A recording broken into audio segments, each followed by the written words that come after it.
திமிரெல்லாம் இல்லைங்க. ஒரு சில விஷயங்கள் நமக்கு செட்டே ஆகாது. பஸ்ல போனா எங்க நம்மள பார்த்துருவாங்களோன்னு பின்கதவு வழியா ஏறுறாள் நான். என்ன போய் ஒரு ஃபங்க்ஷனுக்கு கூப்பிடுறீங்களா? அம்மா படிச்சு படிச்சு சொல்லுவாங்க. கறிக்கடைக்கு போனா சிக்கனை பீஸ் பீஸா வெட்டி கொண்டு வான்னு. அவர் வெட்டும்போது சொல்லணும்னு தோணும். ஆனா ஒரு மாதிரி இருக்குங்க. வீட்டுக்கு யாராவது வந்திருப்பாங்க. நமக்கு அவசரமா எங்கேயாவது வெளியில போகணும் போல இருக்கும். ரெடி ஆயிட்டு அவர் போற மட்டும் வீட்டுக்குள்ள என்னோட ரூம்குள்ளேயே இருப்பேன்.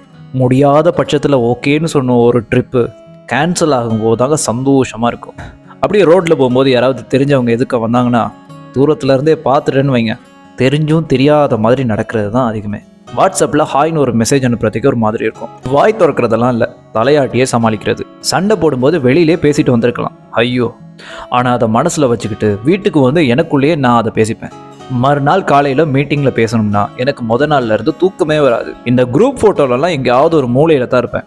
பஸ்ஸில், கடையில், இங்கெல்லாம் பேலன்ஸ் சில்லறை கொடுக்கலன்னா போயிட்டு போகுது அப்படின்னு வந்துடுவோம். சலூனுக்கு போனால் நம்ம எதிர்பார்க்குறது ஒரு மாதிரி, ஆனால் அவர் வெட்டி விடுறது ஒரு மாதிரி. வாயை திறந்து சொன்னால் நமக்கு ஏற்ற மாதிரி வெட்டுவார்ல. வெக்கேஷன் ஒன்று கிடைச்சா எல்லாரும் ட்ரிப் போவாங்க, என்ஜாய் பண்ணுவாங்க, ரைடு போவாங்க. எனக்கிட்ட கேட்டால் வீட்டில் தான் இருப்பேன். 10-20 மெசேஜ் தட்டுறதை விட டிரெக்டாக கால் பண்ணி பேசுறது ஈஸின்னு எனக்கும் தெரியும். ஆனால் பண்ண மாட்டேன். காலிங் பெல் சத்தம் கேட்டால் மூச்சு விட மாட்டேன். இதெல்லாம் பண்ணுறதுனால ஒன்றும் திமிரு பிடிச்சவன் கிடையாது. செட் ஆகாது, அவ்வளோதான். ஏன்னா